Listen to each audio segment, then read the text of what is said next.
Hola, muy buenas tardes a todos y bienvenidos a la Feria del Libro y a la Casa de Europa en la Feria del Libro en un día tan importante y tan simbólico, tan especial como hoy, cuando se cumplen 40 años de la firma del ingreso de España en la Unión Europea, antes incluso de que se llamara Unión Europea. Fijaos si hace tiempo de esto.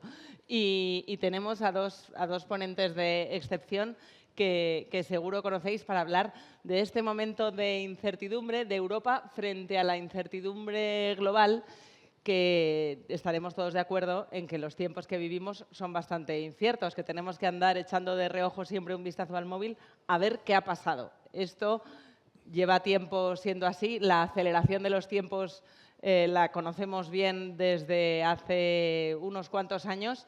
Creo que la última década lenta, así llamada, me encanta ubicarla, es la de los años 90, cuando antes de estar permanentemente conectados las noticias pasaban más despacio, o si pasaban muchas cosas, al menos tardábamos en enterarnos de ella. Pero desde que llevamos Internet pegado al cuerpo, se aceleró todo. Y además la incertidumbre, por si fuera poco, y ahora hablaremos de ello, desde que en la Casa Blanca está el presidente Trump, se ha acelerado aún más esa sensación de levantarnos y ver qué ha pasado o qué puede estar pasando. Y no se me ocurre mejor plantel para hablar de esta incertidumbre global, del papel de Europa y de la importancia para España de haber estado en Europa todos estos años para afrontar el futuro en esta era incierta, que tener al eurodiputado Nicolás Pascual. Muchísimas gracias por acompañarnos hoy. Muchas gracias. Y al periodista Andrea Ricci, que además acaba de sacar un libro muy interesante, La era de la revancha, cuya tesis, lo estábamos hablando, no termina de refrendarse lo suficiente. Cuantas más cosas pasan, más razón tienes, Andrea. Ahora hablamos de ello. Pero bueno, que sean ellos mismos quienes se presenten y que os den las claves de esta tertulia de tarde que vamos a tener en un día tan especial. Muchas gracias a todos por venir, sobre todo a vosotros. Pues muchas gracias, Marta, por la invitación. Encantado de estar esta tarde con todos ustedes. La verdad es que habéis elegido un día paradigmático para este acto, los 40 aniversario de la entrada de España en la Unión Europea. Yo entonces era un joven estudiante y me acuerdo perfectamente que con la ilusión que seguimos la ceremonia por televisión, la ceremonia que tuvo lugar en el Palacio Real, cuando Felipe González y el ministro de Asuntos Exteriores, Morán, y el comisario Marín firmaron el acta de incorporación, pensábamos que se cerraba una página de la historia de España y se abría otra nueva. Y con mucha esperanza y con mucha ilusión. Mucho más, por ejemplo, que la ilusión y la esperanza que han demostrado otros países que se han incorporado después, sobre todo países del centro y del este de Europa, que no se incorporaron con esa fuerza vital. Se incorporaron por otros motivos. Hemos de ser conscientes que cada uno se incorpora a la Unión Europea con el bagaje histórico que arrastra y con unos objetivos y aspiraciones diferentes. Para España y para la gente de mi generación, entrar en Europa era entrar en la modernidad, en la democracia, en el Estado de Derecho, incorporar a España a donde correspondía después de tantos años de aislamiento. Para otros países no era así. Países que habían disfrutado de la democracia durante mucho tiempo, pues como Francia o como el Reino Unido en su momento, pues los motivos eran otros. Y para los países del Este, sacudirse el yugo soviético.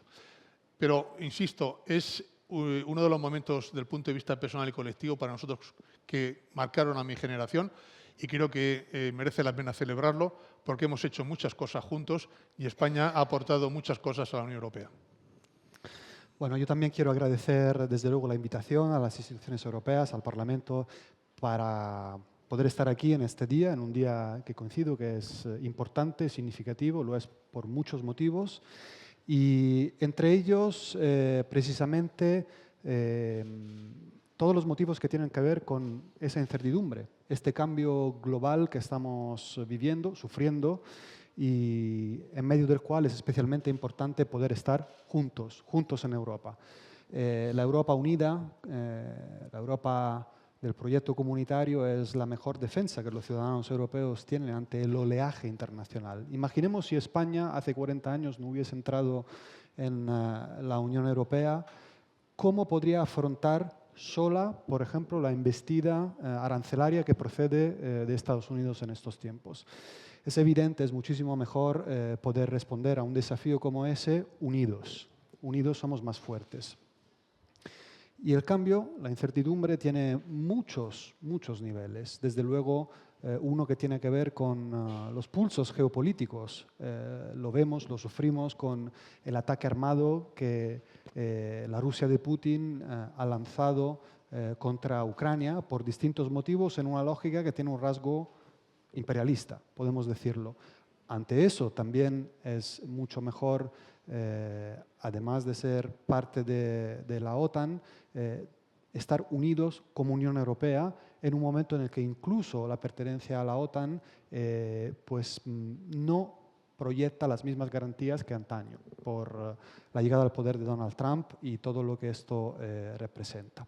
Hay, por lo tanto, múltiples niveles, uno que es un conflicto armado, otro que es un conflicto comercial, otros niveles que tienen que ver con la estabilidad de nuestras democracias, con intentos de sabotajes externos, con la dependencia que tenemos tecnológica de otros actores, incluido China, muchos motivos por lo que yo creo que cabe celebrar el estar juntos. Cabe celebrar tanto que España haya entrado y que sea un miembro activo de esta comunidad, que por supuesto debe seguir desarrollándose para adaptarse a estos desafíos de tiempo de incertidumbre que podremos ir desgranando en esta conversación. Profundizando en lo que dice Andrea, hubo no hace mucho tiempo, lo recuerdas tú también, seguramente, Andreas, un informe que hizo la Comisión sobre el coste de la no Europa, que es muy interesante de leerlo ahora. Debe tener, como digo, 10 o 15 años. Pero no solamente el coste en términos económicos y comerciales, que son enormes, justamente por lo que ha dicho Andrea, porque juntos somos mucho más fuertes, sino es que ahora, con los problemas, las tensiones geopolíticas, geoestratégicas a las que estamos sometidos los europeos, ¿nos podemos imaginar ahora España sola, fuera de Europa? ¿Dónde estaríamos? ¿Qué sentiría la gente ahí fuera? ¿Podría estar paseando tranquilamente comprando los libros pensando que hay un marco de estabilidad, de protección, que es la Unión Europea? ¿O estaríamos mucho más temerosos, mucho más nerviosos de lo que se nos venía encima? Fuera de Europa hay mucho frío, mucha oscuridad y, sobre todo, hay casi todo menos lo bueno que da Europa, que es la estabilidad, la seguridad jurídica, las libertades. Y eso lo damos ya por... Yo ya soy mayor y, claro, yo me acuerdo que hace 40 años para nosotros fue una novedad. Ahora las nuevas generaciones lo dan ya por adquirido. Y eso no es así. La democracia, la libertad, hay que ganarla día a día. Y estamos ahí en una coyuntura. Siempre suele decir que Europa crece en las coyunturas, en las crisis, pero estamos en una gran crisis. No europea exactamente, sino global, en el cual, subrayando un poco el título que le habéis dado a esta charla, la gente tiene miedo ante el futuro, incertidumbre, la inteligencia artificial, los cambios tecnológicos acelerados. La gente no sabe si lo que ha aprendido en la escuela y en la universidad le va a servir y no sabe cómo van a vivir sus hijos, si mejor o peor que ellos. Esa sensación de inseguridad es tremenda para la democracia, porque es muy tentadora a escuchar los cantos de sirena populistas, tanto de la extrema derecha como de la extrema izquierda, que tiene soluciones sencillas para los problemas complejos. Claro, el auge de los populismos no se entiende sin la incertidumbre, sin esa sensación de no saber qué va a pasar, que es lo que pone el caldo de cultivo para los vendedores de recetas sencillas, que la historia nos dice que no son buenas, pero también nos dice que son muy tentadoras en un momento en que la gente siente que no tiene nada que perder. Y los índices de incertidumbre en alza son previos tanto a la invasión de Ucrania por parte de Putin como, por supuesto, a la llegada de Trump, el regreso de Trump, que es de hace bien poco, aunque sin duda son los dos factores que mencionaba Andrea, que son los más inmediatos. Y la placa tectónica de fondo de la incertidumbre que comentabas también es la revolución tecnológica, los cambios acelerados también, claro, tras la digitalización, la inteligencia artificial. Pero, ¿qué importancia le dais por entender de dónde viene tanta incertidumbre? ¿Qué importancia le dais a la crisis financiera? Porque algunos estudios sí que apuntan que ese es el antes y el después de cuándo empieza la incertidumbre. Estamos haciendo un balance de estos 40 años, pero claro, fue en 2008, 2009 y tú además lo conoces muy bien, que lo cubriste hace ya 18 años, no. Es que pasa el tiempo que no, sí, cada vez hace 20 años de más cosas y yo ya me pierdo.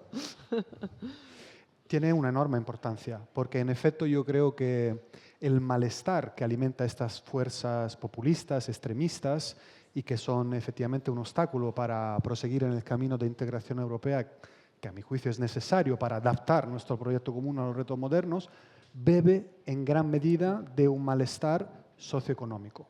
Entonces yo creo que es importante también hacer autocrítica y es a partir de ahí donde podremos construir mejor.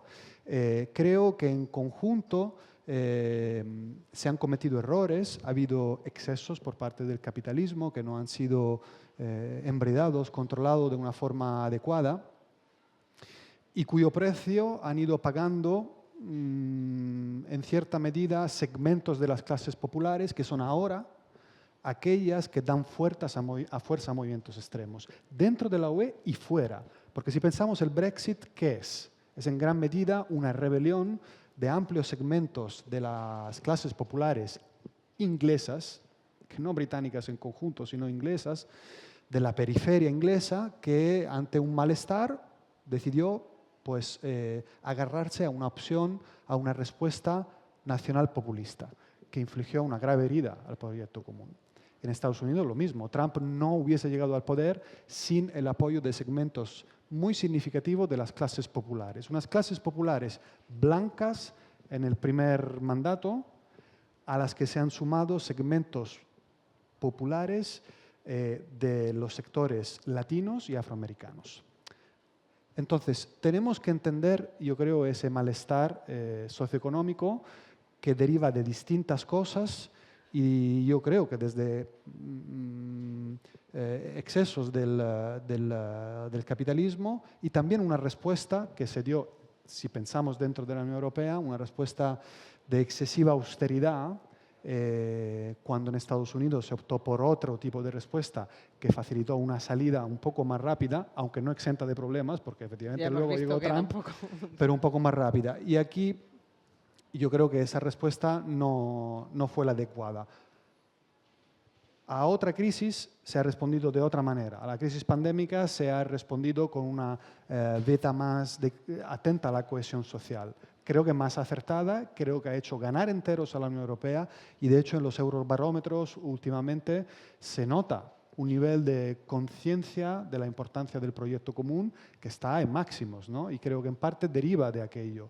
Y países como España o el mío Italia se benefician de una respuesta solidaria que ha tenido mucha atención a la cohesión social y territorial dentro de la UE. Entonces, tenemos que estudiar nuestro pasado para corregir, pero estoy completamente de acuerdo con lo que dices, ¿no? Que la crisis financiera cristaliza una serie de problemas que han infligido unos daños de rasgo socioeconómico sobre los cuales, atención, y abro aquí otro carril de discusión, sobre los cuales se han ido insertando con mucho cálculo. Los ingenieros del caos, como lo llama Giuliano da Empoli, han ido insertando la veta del malestar cultural, identitario. Este creo que es mucho más construido, manipulado a través de redes, etcétera, que el otro, que tiene unas causas más objetivas. La mezcla de los dos es lo que desestabiliza el proyecto común, el proyecto que intentan construir fuerzas democristianas, liberales, socialdemocráticas y verdes, y ahora se encuentran con una contrapropuesta pues potente, que convence a muchos y que bebe de esos dos malestares, uno material y otro cultural. Y que cristaliza además de una manera paradigmática en la presidencia de Trump en Estados Unidos, poniendo a la Unión Europea, que siempre ha sido un socio, que siempre ha sido una alianza atlántica, que es la que da forma a Europa en los últimos 80 años, en el lugar de los sospechosos en vez de los aliados. ¿Cómo se ha vivido eso desde Bruselas? Yo, sinceramente, antes quizás un pequeño paréntesis, yo creo que el momento álgido de la crisis en la cual estamos cristaliza efectivamente con la crisis financiera desde 2008, pero viene de más atrás. Si no, no entendemos exactamente por qué cristaliza. Viene con la globalización, el proceso globalizador. El proceso globalizador que nos habían totalmente desregulado, anárquico, que nos habían prometido los profetas de esta globalización, que iba a ser como una marea benévola que beneficiaría a todos los barcos, tanto a los transatlánticos como a las chalupas, como a los yates. Todos íbamos a ganar, pobres, ricos, pero iba a ser una especie de maná general para toda la globalización. ¿Pero qué ocurrió? Que en la globalización cada país se insertaba en las cadenas internacionales de valor en función de sus ventajas comparativas. Es decir, aquellos países que tenían la mano de obra barata, pues se integraban en los escalones bajos de las cadenas de valor internacionales. Aquellos países que en Europa, Estados Unidos, teníamos más tecnología, nos incorporamos en los escalones superiores de la cadena internacional de valor. ¿Pero qué ocurrió entonces? Que el factor trabajo era el único que no viajaba. Viajaba el dinero, viajaban las mercancías, viajaban los servicios, el dinero a velocidades de microsegundo, pero el trabajo no. Y entonces las clases medias occidentales en Europa y en Estados Unidos se vieron depauperadas, porque si un ingeniero hindú, por decir, o de Bangladesh, cobraba 2.000 euros al mes por un trabajo equiparable o equivalente a un ingeniero alemán, ¿por qué le vas a pagar 6.000 euros al alemán y 2.000 al hindú? En la globalización, todos los factores de producción tienden a igualarse. Los que están arriba bajan y los que están abajo suben para igualarse en un terreno común. Y, por tanto, la clase media occidental se vio depauperada salvajemente en 2 decenios, y aquellos que tenían el privilegio, cuando no había competitividad internacional, de tener mercados nacionales cerrados, como Alemania, Estados Unidos, Inglaterra, España, y por tanto tiene un factor de trabajo bien remunerado, con la globalización se desploma, porque el trabajo se homologa al precio más bajo mundial. Y eso ha sido lo que ha derrumbado la confianza de las clases medias en la democracia representativa y liberal. Porque esto me ha llevado usted a la depauperación, a que yo viva peor que mi padre o que incluso que mi abuelo, teniendo la misma formación o incluso superior a ellos. Y eso es lo que, al perder la confianza en la democracia liberal, lo que trae toda la crisis. Y la crisis financiera es uno de los síntomas. Pero la crisis de valores, la crisis educativa, la crisis de la Unión Europea, las crisis del vínculo transatlántico, la crisis del orden internacional, porque los 2 factores fundamentales de estabilidad de las clases medias son los ingresos asegurados y unas libertades individuales garantizadas. Sin los primeros no hay el segundo. Y cuando la gente tiene miedo a depauperarse, ocurre como ocurrió en la Alemania previa a la subida de Hitler al poder en el 1933. Los que votaron a Hitler, la inmensa mayoría eran clase media, media-baja, que tenían pánico de volver a ser clase obrera, para que nos entendamos, que habían sido sus abuelos y con mucho esfuerzo, con educación, mandando a los hijos a la escuela, etcétera, etcétera, habían pasado a ser clases medias. Con la crisis del 29 vieron el peligro de volver hacia atrás, a volver a ser pobres, y votaron a lo que votaron. Yo creo que si no comprendemos eso, no comprendemos por qué la gente acude a las llamadas de sirena de los populismos, que dicen, no te preocupes, vamos a acabar con la globalización, vamos a acabar con la inmigración, vamos a acabar con la competencia desleal, vamos a crear mercados nacionales protegidos, autárquicos, y vamos a recuperar la capacidad adquisitiva de la clase media. Claro, eso es muy tentador. Vamos a volver a la tierra dorada, al paraíso que hemos perdido.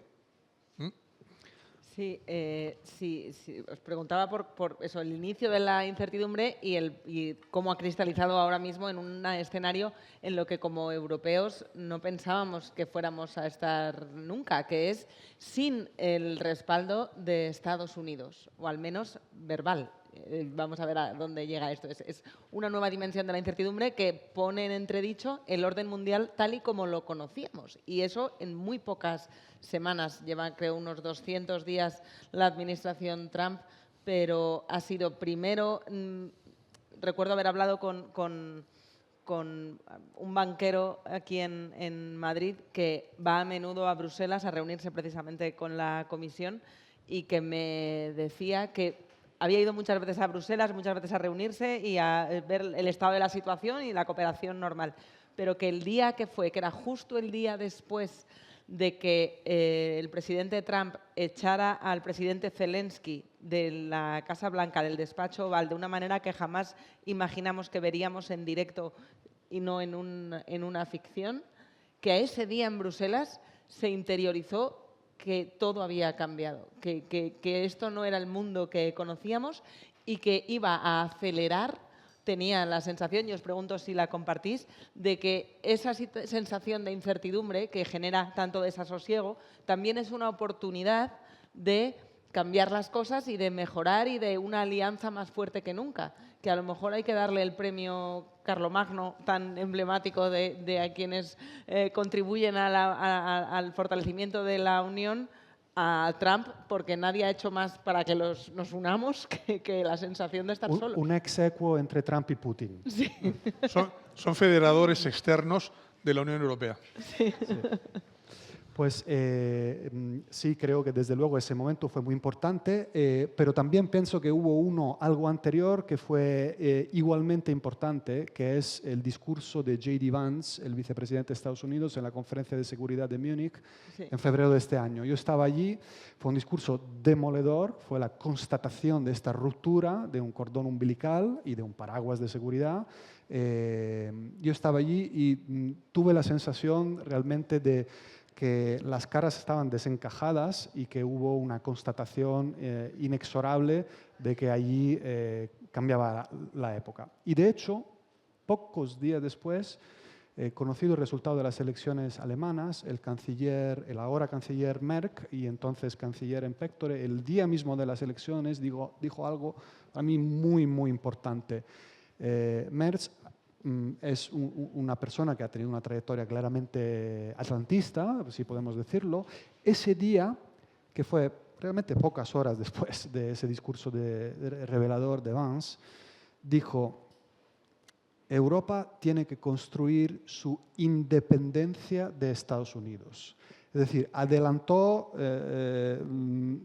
todo el discurso de autonomía estratégica que venía promoviendo Francia, sobre todo desde hacía unos años, con un concepto aún más fuerte: independencia.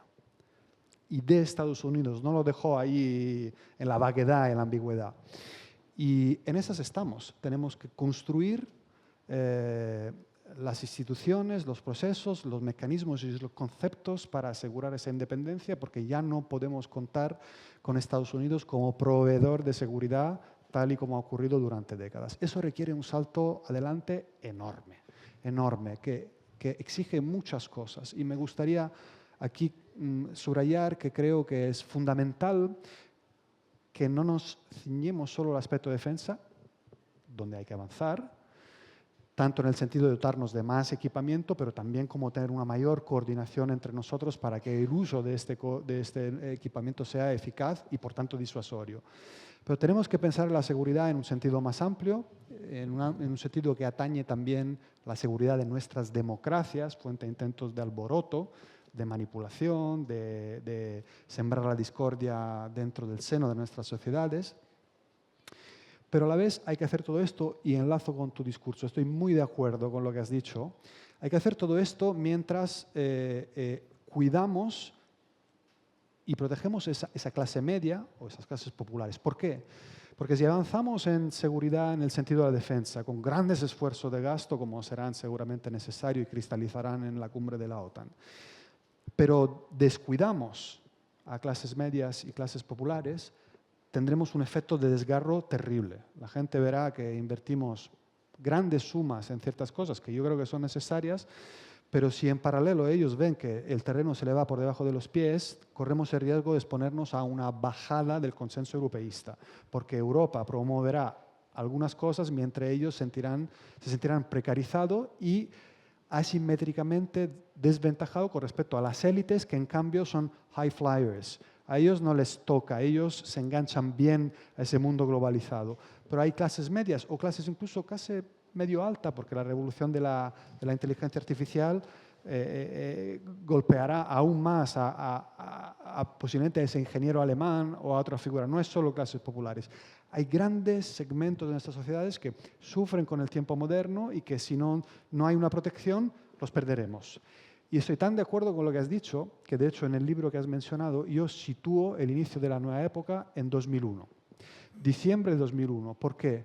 Hay 3 días de diciembre de 2001, uno detrás de otro, donde se produce la integración de China en la OMC, que es el elemento emblemático del inicio de esos movimientos que tú has descrito, porque produce una enorme sacudida con el reequilibrio del comercio, de la producción manufacturera y muchas otras cosas que luego producen esa sacudida que hace temblar a grandes segmentos de nuestras sociedades, por ejemplo, con la pérdida de centros manufactureros, ¿no? Acto seguido se produce la salida de Estados Unidos de un tratado importante de defensa, el unilateralismo llevado a un extremo que luego espolea instintos de revancha. El tratado antimisiles balísticos se retiran de forma unilateral con una acción que contribuye a deteriorar una arquitectura de seguridad que venía de la Guerra Fría y que había sido muy útil. Y luego, otro día después, la comparecencia del jefe de Arthur Andersen en un tribunal de Estados Unidos, donde reconoce que en Enron había habido desmadres criminales, ¿no? Recordaréis la quiebra de Enron y que era el primer síntoma de un capitalismo que estaba fuera de control y que luego desembocaría en 2008 en toda esa crisis que nos vino de allí, ¿no? Y luego tuvo aquí su propio recorrido. Entonces, en 3 días de 2001 tenemos 3 elementos simbólicos de un cambio comercial, productivo, de un cambio geopolítico y securitario y de un digamos, desarrollo de una crisis en el seno del capitalismo que no supimos controlar adecuadamente. Y ahí la era de la revancha. Ahí empezará la revancha. Lo que pasa es que yo creo que tampoco deberíamos confundir en el análisis pensando que esto viene de Trump, ni siquiera del Trump 1. Trump puede ser un acelerador, un catalizador de ese proceso que acaba de describir perfectamente Andreas. Pero en Estados Unidos han cambiado el chip hace bastante tiempo con respecto a Europa. Yo me acuerdo de Obama, estaba ya en Bruselas, cuando habló del pivot to Asia, o sea, cambiar el foco de Europa a Asia. Eso fue Obama, demócrata, no fue Trump. De hecho, no se celebraron las cumbres bilaterales Estados Unidos y Unión Europea durante 2 años, 3 años. Él no tenía ningún interés, Obama, en esas cumbres. Y ya nos tuvimos que dar cuenta, porque era la primera llamada de atención, de que los Estados Unidos, las élites políticas y económicas de Estados Unidos, y esto es bipartisan, como dicen ellos, esto afecta tanto a los republicanos como a los demócratas. Da igual, después vino los otros presidentes, ya incluso desde Bush hijo empieza toda esta tendencia. Los Estados Unidos piensan que su gran misión en el siglo XXI, para seguir siendo el hegemón, la gran potencia que han sido en el siglo XX, es frenar a China. Si no consiguen frenarla, al menos retardar al máximo posible su emergencia como gran potencia económica, financiera, digital y finalmente política y militar. Esa es la obsesión de la clase política, del establishment norteamericano, con independencia del partido. Y claro, si tú tienes esa visión del mundo y tu destino manifiesto, como dirían ellos, que lo emplearon en otro concepto, pero ellos lo siguen utilizando, del 21, es evitar que China les adelante, el teatro europeo pierde importancia estratégica. Es un teatro secundario de pronto. Ahí no se juega el destino de Estados Unidos, se juega en lo que ellos llaman el Indo-Pacífico. Dicen el Índico para atraer a la India y que sea el contrapeso de China, por eso Indo-Pacific. Pero claro, los americanos, a mi juicio, se equivocan totalmente, porque a China desde fuera no se la puede parar. Hagan lo que hagan, a China no se la puede parar. Se parará China sí sola cuando emerjan las contradicciones internas que tiene ese gran país, demográficas. Está empezando a perder población por esa política suicida del hijo único durante 30 años. No hay mujeres en edad de reproducción en China, las tienen que importar de otros países, ya sea de Ucrania, de Corea, ya sea de Vietnam. Es decir, tienen un problema. Han perdido ya 4 millones a nosotros nos parece mucho, ellos con 1.400, 4 millones, pero ya ha dejado de ser el país más poblado del mundo, les ha adelantado la India, y China de aquí al 2050 va a perder, según los pronósticos, de 300 a 400 millones de habitantes. Se va a quedar con 1.000 o con menos. Es decir, tienen sus contradicciones internas. Y desde fuera no se puede hacer nada. Decía Víctor Hugo que no hay nada que tenga más fuerza en la historia que una idea a la cual ha llegado su momento histórico. Se refería al movimiento obrero en el siglo XIX. Pues si cambiamos idea por país, China tiene su momento histórico ahora. Y por tanto sería más inteligente. Perdón. Sí, está el aire muy fuerte ahora. que soy alérgico. En lugar, Sí, podemos bajarlo un poquito, por favor. en lugar de intentar pararle, negociar con ella un modus vivendi Sí. por parte de los Estados Unidos y por parte de Europa. Y ahí los europeos tenemos mucho terreno avanzado, porque ahí, te acordarás que hace unos años la Comisión, en una comunicación que suscribimos todos los Estados miembros, calificamos a China de una relación muy compleja. Es nuestro socio necesario para acometer muchos problemas. La lucha contra el narcotráfico, contra el crimen organizado, contra el cambio climático, etcétera, etcétera. Socio necesario. Pero al mismo tiempo China es un competidor económico y comercial formidable.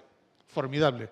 Nos ha llevado por delante en inteligencia artificial, en muchas tecnologías duales, computación cuántica, Internet de las cosas, y al mismo tiempo es nuestro rival sistémico político.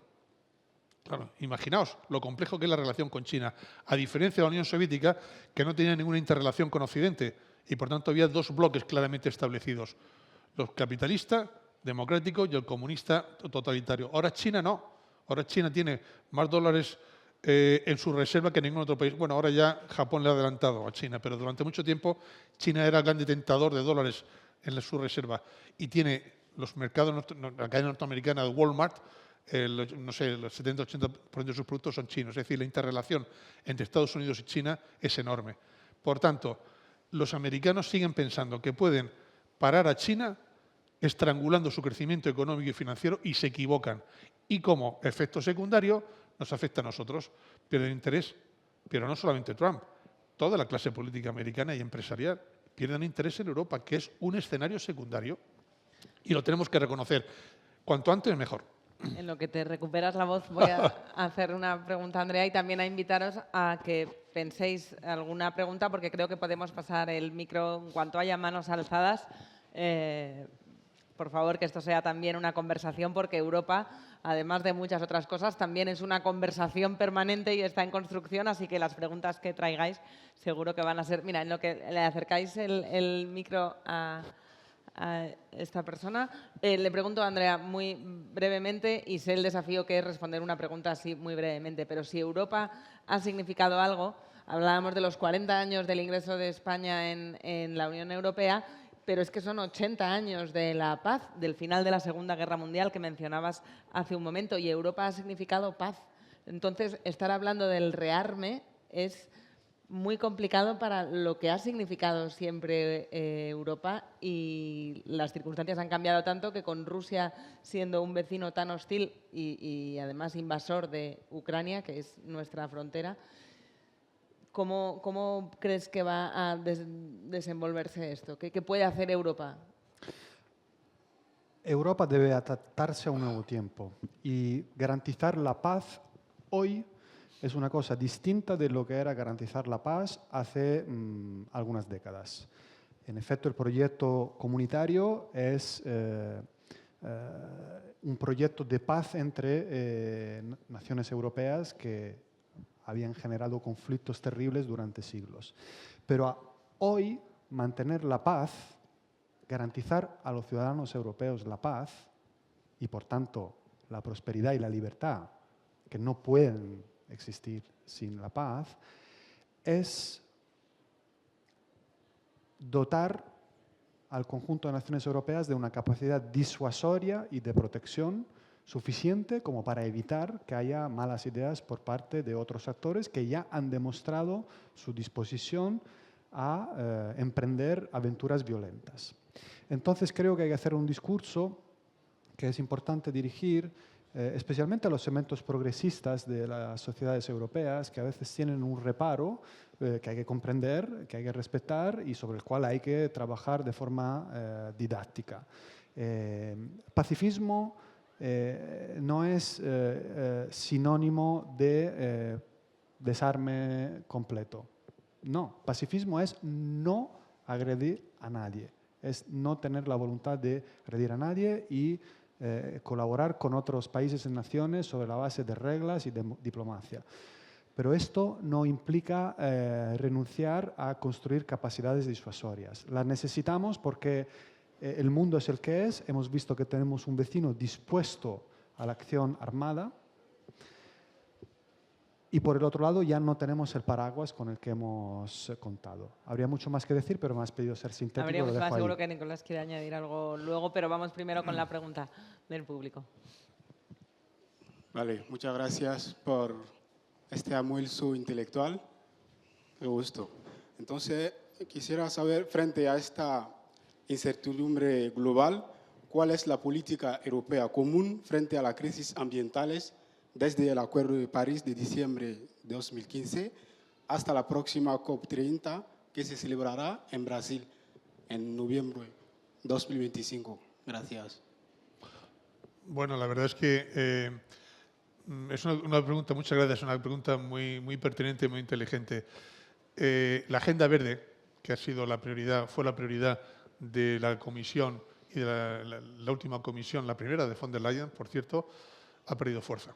Ha perdido muchísima fuerza y ahora en la segunda periodo de von der Leyen, los partidos políticos de izquierda y derecha centrales, ya no hablo, por supuesto, ni de la extrema derecha, de la extrema izquierda, están replanteando al menos los periodos de aplicación de la Agenda Verde. ¿Por qué? Porque se ha estimado que quizás se ha sido muy ambicioso en el calendario de la aplicación de la Agenda Verde, que exigía muchos sacrificios por parte de la industria europea, por parte de los sectores industriales europeos, que hacían que perdiesen competitividad con relación a China y con relación a Estados Unidos, que no necesariamente respetaban los mismos niveles de protección ambiental. Si a eso le sumamos la guerra en Ucrania, que ha cortado el suministro de energía barata por parte de Rusia, no solamente a Alemania, sino a todo el continente europeo, en gas y en petróleo, ha hecho que la energía en Europa haya multiplicado su precio por 3 o por 4 y que sea 3 veces más caro encender la electricidad en Alemania que en Estados Unidos o que en China. Las voces de la recuperación industrial de Europa, que es uno de los objetivos de esta nueva Comisión y del Parlamento Europeo, recuperar la competitividad industrial de Europa para evitar la fuga de empresas y la fuga de talentos a otros países, exige reconsiderar al menos el calendario temporal de aplicación de la ambiciosa Agenda Verde de los últimos años. Y por eso, en esa tesitura, en esa encrucijada estamos ahora. Cómo respetar los principios generales de la Agenda Verde sin perjudicar la competitividad de la industria europea y su capacidad de producir crecimiento y puestos de trabajo. Ese es el tema. Había otra pregunta aquí a la derecha y una siguiente ahí. Hola, mira, yo quería agradeceros que las exposiciones de los tres están siendo muy claras y yo pienso que Europa tiene que ser lo mismo de ilusionante, que ha sido siempre, y para ello mi pregunta está, hemos tenido fe en Europa, en la democracia, en los derechos ciudadanos, en esa defensa. Y ha habido muchos criterios para que un país se pudiera adherir a la Unión Europea. Había que cumplir una serie de criterios de adhesión que tenían que ser democráticos y tener libertad en sus países. Yo ahora me estoy preguntando que si se quiere conservar el faro de libertad y democracia, yo creo que la Unión Europea tendría que crear los temas de adhesión. O sea, ¿qué criterios tendría ahora nuevos? No tanto de adhesión como para echar al que no lo cumpla. Por ejemplo, estoy pensando, si hay algún país que está metido en Europa y de repente es antidemocrático y no cumple los valores de derecho que pretendemos todos, pensando en Hungría o en algún otro, pudiera ponerse veto o pudiera decir, oye, espabilate que tienes que cumplir. Lo mismo con los países que tienen criterios de asociación con la Unión Europea. Véase Israel, que estoy de acuerdo que el ataque de Hamás fue un terrorismo total, brutal, pero el derecho de defensa no justifica la destrucción de derechos humanos y de genocidio que están haciendo. Europa no lo debía consentir. Y yo entiendo que entre los criterios que debía tener para mantenerse en una Unión Europea en la que todos tengamos esperanza para el futuro, esos criterios debería también haber, ¿qué hay para mantenerse? Y si uno no cumple, llamarle la atención por lo menos. Y yo he hecho en falta eso. ¿Qué hubiera pasado aquí si en el País Vasco, por muchos terroristas que hubiera habido de ETA, se hubiera dedicado a cargar todas las casas del País Vasco? O sea, es tan desproporcionado que no tiene nombre. Entonces, quiero saber eso. ¿Qué puede hacer Europa para poder mantener? ¿Quieres responder? Comprendo perfectamente su indignación ante lo que estamos viendo, las imágenes que proceden de la Franja de Gaza y el hecho de que la sociedad de las naciones europeas no haya sido capaz de conjugar una posición común mucho más firme para tratar de influir, de frenar, de limitar, o aunque solo para, digamos, mantener un poco más alto la bandera de nuestros valores. Creo que lo que ha estado ocurriendo expone claramente a los europeos a la acusación de doble rasero, de doble estándar ante el resto del mundo, porque cuando pedimos con toda la razón apoyo a otros países del mundo ante la agresión ilegal que sufre un país europeo como Ucrania, luego después, ante la respuesta completamente desproporcionada de Israel a un ataque que le daba derecho a una legítima defensa, pero a mi juicio no en los términos en los que se está llevando a cabo, nuestra inacción, nuestra sustancial inacción, nos expone a esto. Entonces, comparto la indignación y comprendo el deseo de que se reorganice. En el fondo, usted lo que viene a plantear es una reforma de tratados que, digamos, ponga negro sobre blanco nuevos mecanismos que faciliten acción. Pero Ya existen Nicolás, realmente. existen, Claro, ¿no? es que ese es el... Existe el o sea, mecanismo para... Están los criterios de Copenhague, que son los criterios de acceso a que usted se refería, que hay que cumplir, los tienen que cumplir todos los países que deseen incorporarse a la Unión Europea.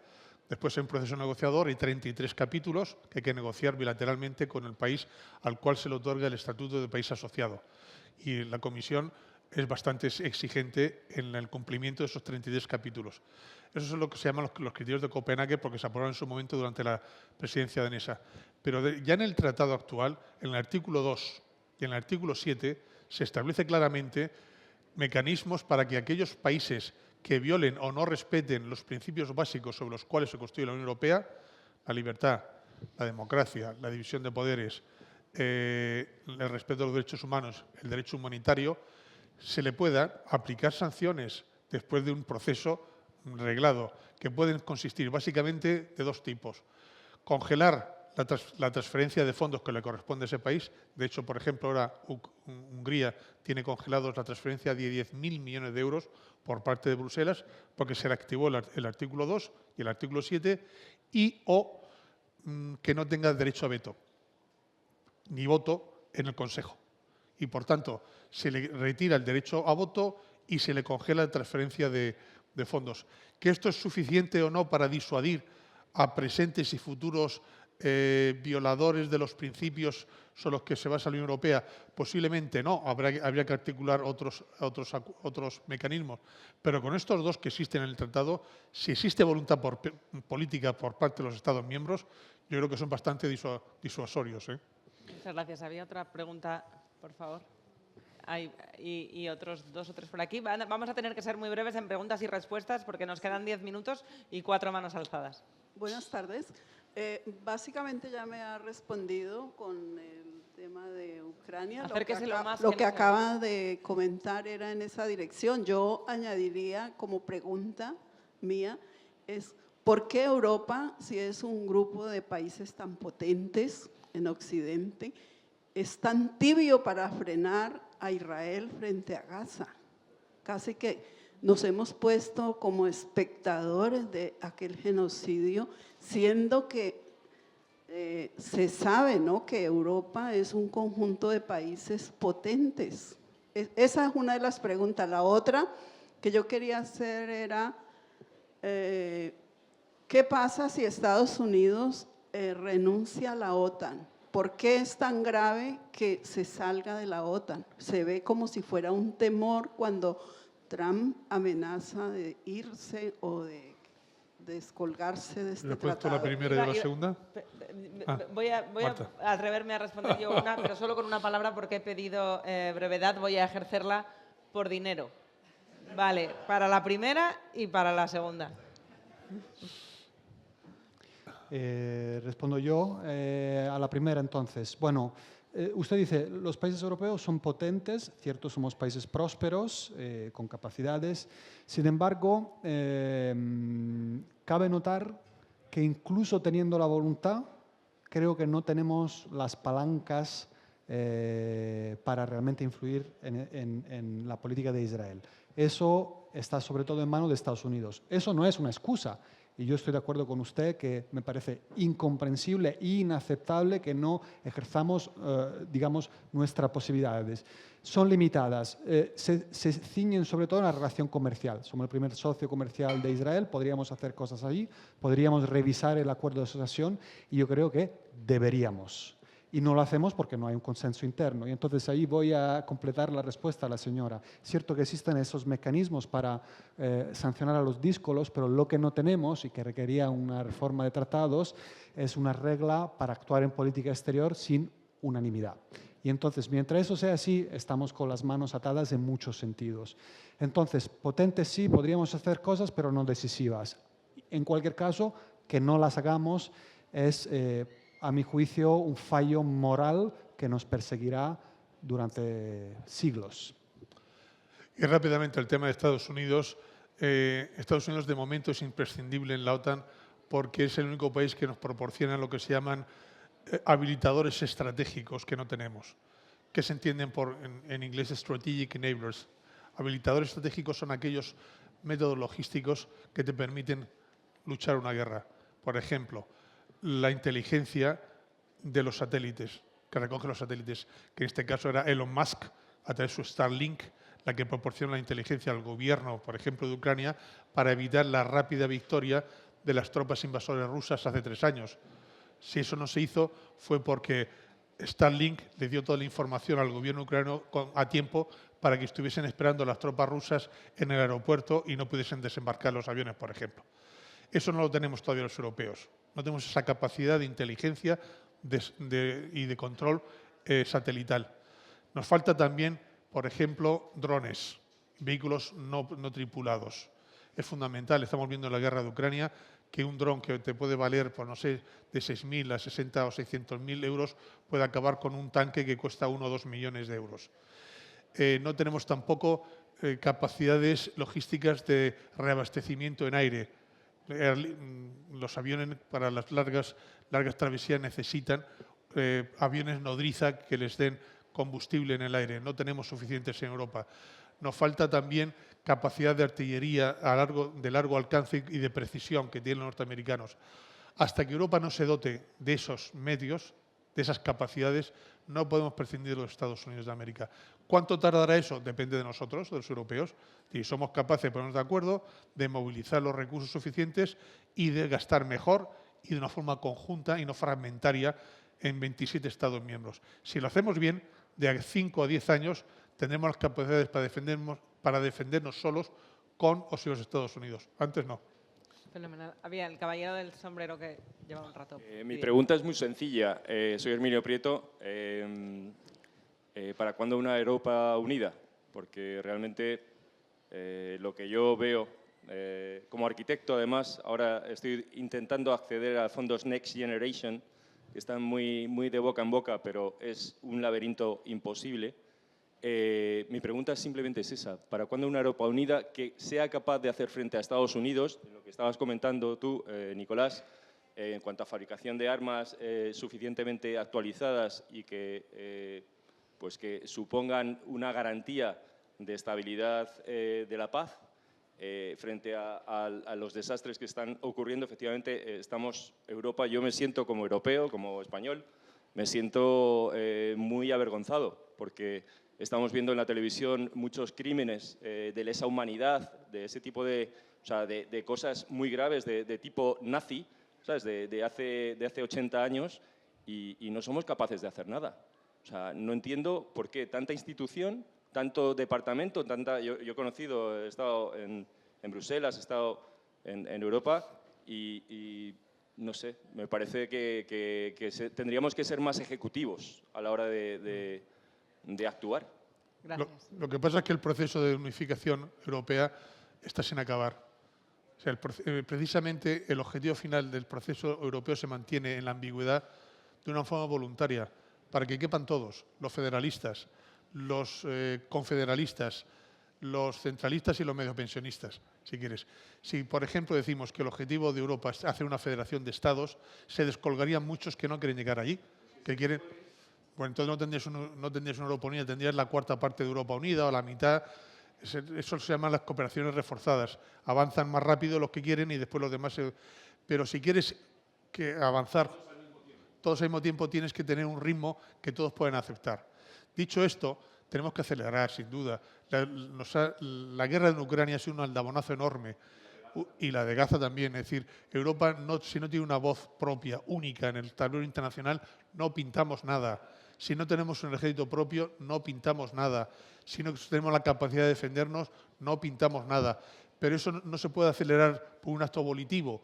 Eso tiene unos periodos de maduración que, estoy de acuerdo contigo, tienen que acelerarse, sin duda. La historia no va a esperar a que Europa se unifique o no se unifique o decida lo que hacer. La historia va a avanzar y cada vez más aceleradamente. Todo quedará en la historia, como pasó el inicio de la Segunda Guerra Mundial, o sea, la inacción del resto de Europa, o sea, frente al posicionamiento que tuvo Hitler. Sí, tenemos, perdonadme, de verdad, es un debate fascinante, pero nos quedan 5 minutos y había otras 2 manos levantadas. Gracias. Yo es una pregunta, a ver, el informe de esta mañana nos ha tapado una noticia de ayer, porque mientras nosotros celebramos nuestra incorporación, hay países que se han marchado, pero ayer se produce un acuerdo entre la Comisión, España, el Gobierno de España y el Gobierno del Reino Unido sobre Gibraltar. Eso cambia mucho, además, la política que hasta ahora se estaba llevando. Era un acuerdo que se estaba esperando porque era un territorio que quedaba. Yo quiero saber exactamente, en este caso, Nicolás, por celeridad, ¿qué nos puedes aclarar de lo que ha pasado ahí? Puesto que hoy otras noticias han tapado la noticia europea del día, que era esta.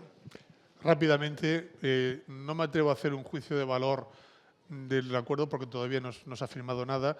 Lo que se anunció ayer fue un acuerdo político que ahora tiene que desarrollarse en un acuerdo jurídico que ya nos han dicho que no estará listo hasta después del verano, es decir, hasta otoño. Hasta que no tengamos la letra pequeña, el acuerdo jurídico, no podemos pronunciarnos, pero sí podemos ya de alguna forma 3 pinceladas rápidas. Yo creo que el objetivo fundamental de este acuerdo por parte de España, de cualquier acuerdo, era reivindicar la reintegración de Gibraltar en el territorio español, cosa que estamos defendiendo hace 300 años todos los gobiernos. No se dice nada. De eso no se dice absolutamente nada. Se dice que las dos partes aparcan el tema de la soberanía manteniendo válidas sus posiciones. Pues no me vale. O sea, un tanto para Inglaterra y 0 para España, porque si sigue la colonia. En Naciones Unidas, Gibraltar es territorio no autónomo pendiente de descolonización, para entendernos, una colonia. Una colonia en el siglo XXI y España ni siquiera se atreve a exigir el inicio de un proceso, al menos de cosoberanía, para que a largo plazo se reintegre Gibraltar en España. 1-0 para Inglaterra. Segundo, tema fiscal. Todo el mundo sabemos de qué vive Gibraltar. De no pagar impuestos y no pagar el IVA y del tráfico de tabaco y del juego online, básicamente. Bueno, se habla de una convergencia en el futuro de los impuestos indirectos. 2-0 para Inglaterra. Se mantiene el régimen fiscal privilegiado por el cual viven los gibraltareños mucho mejor que todos nosotros. Y en tercer lugar, se mantiene la base militar. No se dice nada de la base militar. Los ingleses mantienen su base militar cerrada, en el cual no existe ninguna posibilidad de que nosotros sepamos qué hacen allí. No se integra en la OTAN y, por tanto, no hay un uso conjunto de la base militar británica, como sí lo hay de las americanas, por ejemplo, que están en el suelo español, de Rota y de Morón. Y, por tanto, 3-0 para el Reino Unido. Lo dejo aquí porque, si no, vamos a perder por goleada. Sí, vamos a la siguiente pregunta. Solo una reflexión de esto, o un dato más bien. El 95% de los gibraltareños votaron en contra del Brexit. No vamos a discutir aquí, no es el sitio si quieren o no ser españoles, ellos no, según las encuestas. Lo que sí querían ser era europeos y al menos una vez que la verja no está, por lo menos pueden tener un poco más de normalidad. Están más cerca de ser europeos los gibraltareños de lo que estaban ayer. Pero el objetivo de España no es que vivan bien los gibraltareños. Sí, lo digo en términos europeos. El objetivo de España es que vivamos bien nosotros y nos devuelvan lo que nos han quitado. Sí, aunque creo que es más español reclamar Gibraltar que Gibraltar mismo. Fíjate, si hay algo en lo que tenemos tradiciones en eso. Perdón. Hola. Ay, perdón. Sí. Hola, muchas gracias. Yo quería volver a una idea que han comentado ambos, que era ese riesgo de desafección de las clases populares si avanzamos muy rápido. Entonces, actualmente la Unión Europea tiene dos prioridades, defensa y ampliación. Sin embargo, querría saber su opinión de si avanzamos demasiado rápido con la ampliación, no corremos un riesgo de crear una desafección de las clases populares de la Unión Europea actual. Gracias. Hay un riesgo. Eso hay que tenerlo en cuenta y hay que hacer los análisis. Al mismo tiempo, tenemos una situación geopolítica extremadamente exigente y tenemos también que, yo creo que tener en cuenta las aspiraciones de ciudadanos de países europeos que también tienen, en fin, derecho a vivir en prosperidad, seguridad, libertad. Este país entró hace 40 años y ese ingreso ha producido una enorme mejora para la sociedad de este país, ¿no? Entonces, por ejemplo, comprendo la frustración del señor, exacto, pero al mismo tiempo, piense usted, hace 40 años no estaba el mercado único. Jacques Delors, con los líderes de la época, montó el mercado único, no estaba la zona euro, no estábamos emitiendo deuda común. La zona euro con sus problemas, pero ¿qué paso de cesión de soberanía, ese camino que no se explicita, pero vaya paso hacia una federalización, ¿no? Entonces, es decir, que comprendo la frustración por la lentitud. Entonces, quiero decir, estoy de acuerdo con que hay un riesgo de que la ampliación frene procesos de profundización, que vaya aguando posibles mecanismos de cohesión, son enormes. Pero también hay que tener altura, mirada histórica, dentro del marco geopolítico y también teniendo en cuenta las aspiraciones legítimas de estas decenas de millones de ciudadanos que no podemos abandonar. Entre otras cosas, porque mientras los dejamos fuera, otros van actuando, van haciendo cosas. Fuera se está mal y pasan cosas. Y lo hemos visto en Georgia, lo hemos visto en Ucrania, lo vemos y probablemente podamos verlo más aún en Moldavia si no hay acción. Y vemos cómo China trata de consolidar su posición con inversiones, que lo hace dentro también, baste con ver cuánto invierte en Hungría y cuánto en el resto. Son proporciones que dan mucho que pensar. En el 2023, el 43% de la inversión directa china en Europa fue en Hungría. Y fuera, si nos descuidamos, Serbia y otros países balcánicos, otros hacen cosas. Con lo cual, un cúmulo de razones hay que sopesar, es cierto, hay problemas, pero yo creo que en el balance... Si me permite solamente un segundo, una pequeña idea, es que Europa no es un concepto geográfico. Las fronteras de Europa no existen realmente. ¿Dónde empieza Europa, dónde termina Europa? ¿En los Urales? ¿En el Cáucaso? ¿En Polonia? ¿En los Bálticos? Europa es una idea. Y pueden entrar en Europa y deben entrar en Europa aquellos países que compartan esa idea de civilización. Es una idea civilizatoria, igual que lo fue Roma en su momento. Roma fue un imperio, pero sobre todo fue una idea de civilización. Si no comprendemos eso, no comprendemos bien el proyecto europeo. Es una idea de civilización compartida. Muchas gracias. Estamos ya fuera de tiempo, pero había un par de manos levantadas y me daría pena que se quedaran sin voz, así que por favor pasad el micro aquí delante y vamos terminando. Gracias. Voy a ser muy rápida. Bueno, enhorabuena y al Parlamento por la creación de este Terraza Europa. Cuando se creó la Unión Europea, se creó para que las personas viviéramos mejor y ya se dijo que lo importante de Europa eran las personas. En el primer mandato de von der Leyen, el título de su mandato era Unidos en la diversidad. Ahora hablamos de competitividad, hablamos de autonomía estratégica, de defensa. ¿Y qué pasa con las personas? Trump ha prohibido todas las políticas en materia de diversidad. Multinacionales americanas como Disney ha salido públicamente a pedir perdón por las políticas de diversidad. Estamos retrocediendo en todo lo que hemos conseguido y todo lo que nos ha costado conseguir durante todos estos años.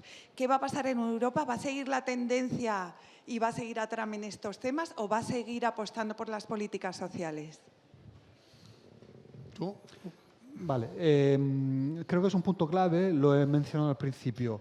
Creo que es fundamental que desde el proyecto europeo se provea de cohesión social y quiero señalar un asunto neurálgico, porque, como decía Nicolás, hay clases medias, hay clases populares que se han visto precarizadas y tienen temores.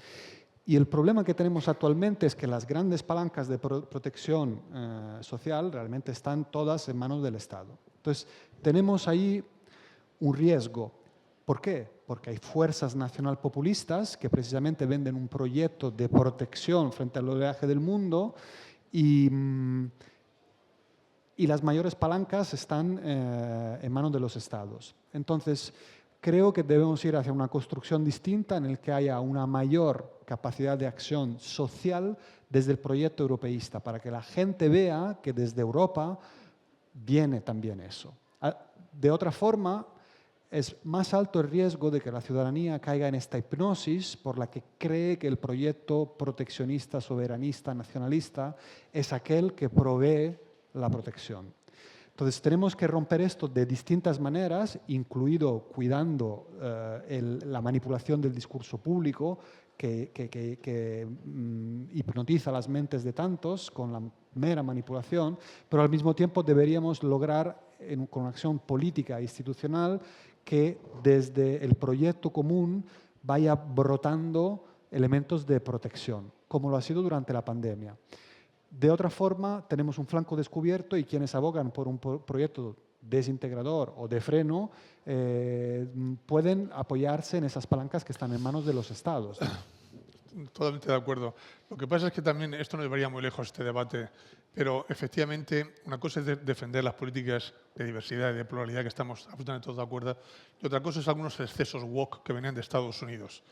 Y eso se está corrigiendo no solamente en Estados Unidos, sino también en Europa, en Bruselas.